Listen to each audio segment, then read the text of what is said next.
जय श्री जगन्नाथ सांग मैंने आपण मैंने सब केमती अच्छा भावुची बहुत भलरे थे खुशी थे आपण मैंने समस्त को वेलकम करुच्ची झरणा क्रिएशन्स को। तपोभूमि खंडगिरी पाददेशे साधु सन्त मैंने से अस्थायी शिविर में होम यज्ञ और भजन कीर्तन कर आराधना जलाई। खंडगिरी पहाड़र बटवृक्ष मूल श्री जगन्नाथंकर सहस्र नाम स्तोत्र गान करा जाउची। साधु सन्तर सानिध्य लाभ हजार हजार श्रद्धालु आसी आशीर्वाद नौछंती। बहुत भिड़ जमी तेणु माने सबुबले दीटा पर बहुत भिड़ जमुची। से दिन मु बाहर थी सकाळु कारण सकाळ समय बहुत माने किसी भिड़ न थाए तेणु मु सकाळु सकाळु पूरा 8टा बेले बाहरी पड़ली। देखु आपण मैंने पूरा पूरा सब जो मीना बजार सब एबे सब बंद पड़ी। सकाळु सकाळु किसी दुकान खोला है नहीं किंतु साधु सन्त मैंने तो सकाळु सेमानकर सूर्य आराधना करते सकाळु सकाळु से माने पूजा पाठ सब आरंभ कर देथिले। आसंतु आम माने समस्ते से दर्शन करवा। आम मानक मनरे गोटे प्रश्न थाए आमे खंडगिरी केते बाट माने भुवनेश्वर रे आमे जदी स्टेशन रे रेलवे रे आमे जण ट्रेन रे आमे जर्निंग करछे ताले रेलवे स्टेशन रो खंडगिरी होची 8 किलोमीटर आ एयरपोर्ट रो खंडगिरी होची 3 किलोमीटर और बरमुंडा बस स्टैंड रो होची खंडगिरी होची 1 किलोमीटर। आसिया पई बहुत सुविधा अछि। आपण माने जदि राज्यर कौन से माने खंडगिरी ठार बहुत दूर रे थांदी भुवनेश्वर ठार बहुत दूर रे थांदी तेणु आपण माने भल भाव इजिली आसी पारिबे एवं साधु सन्त मानकर जो वर्ष को थरे सानिध्य लाभ करि पारिबे। ने कहती आम संस्कार को आमर सनातन धर्म को साधु सन्त मैंने ही बंचाई रखिंट। तेणु बहुत माने भाग्यर थिले मिले साधु सन्तर दर्शन बोली पुराण कहुई शास्त्र कहुई। तेणु मानकर जो मैंने चाहूँ ए वर्ष आसी न पारे भी आर वर्ष आसीपर आसतु देखा साधु सन्त मैंने केमती अच्छा सब खंडगिरी पाददेश से मैंने अस्थायी जो शिविर निर्माण कर सबुबले जप तप भजन कीर्तन ये सब करुँच भगवान को डाकुंट प्रार्थना करुँच सबुबले। आसतु देखा सांग मैंने जो स्क्रीन ने देखुंट ये होती जड़े साधवी माता से बहुत स्नेह मत डाकिले एवं मत बहुत आशीर्वाद देते आपण मानी आशीर्वाद मागिची। देखु तापरे से आशीर्वाद नवापर मुझे खंडगिरी पहाड़ माने ऊपर देश को ऊपर अच्छी आमर जैन मंदिर अच्छी तापरे देवी बारभुजांगर मंदिर अच्छा 12 भुजा दुर्गा एवं 12 भुजा काली मातांकर मंदिर अच्छी। यही कुंभनीला अवसर रे देवी 12 भुजांगर मंदिर जो शक्तिपीठ अच्छी यह चलचंचल हो उठे। 9 दिन व्यापी यही पीठ रे रामचरितमानस एवं विश्व शांति महायज्ञ पालन करा जाए। राज्य बाहर आसुथिबा नागा साधु मध्य माता पीठ रे शक्ति उपासना करिथांती।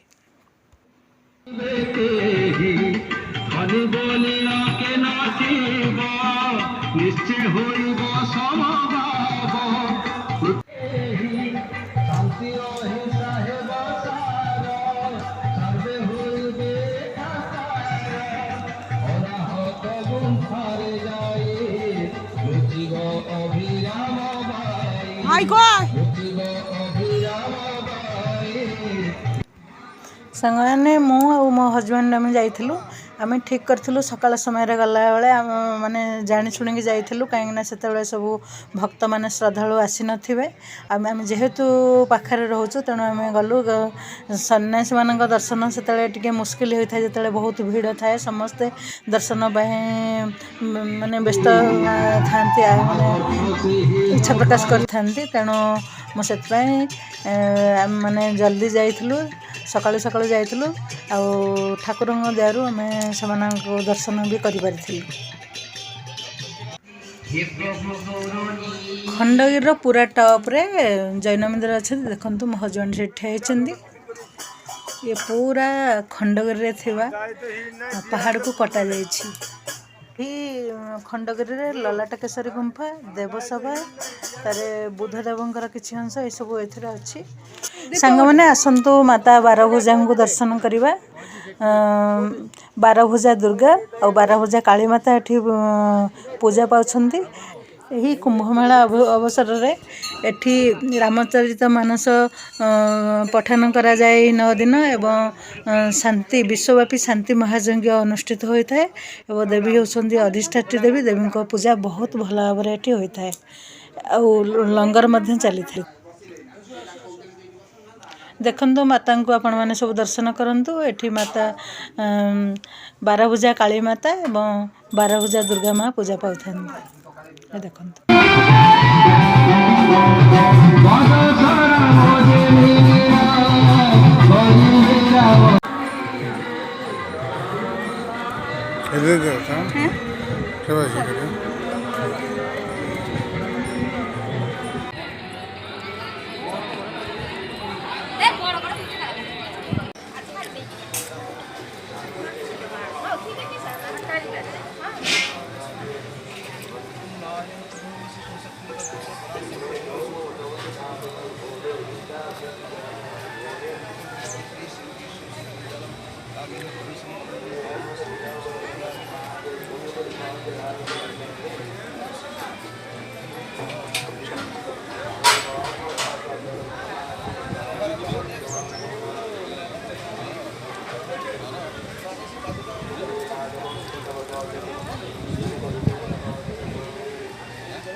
Today, then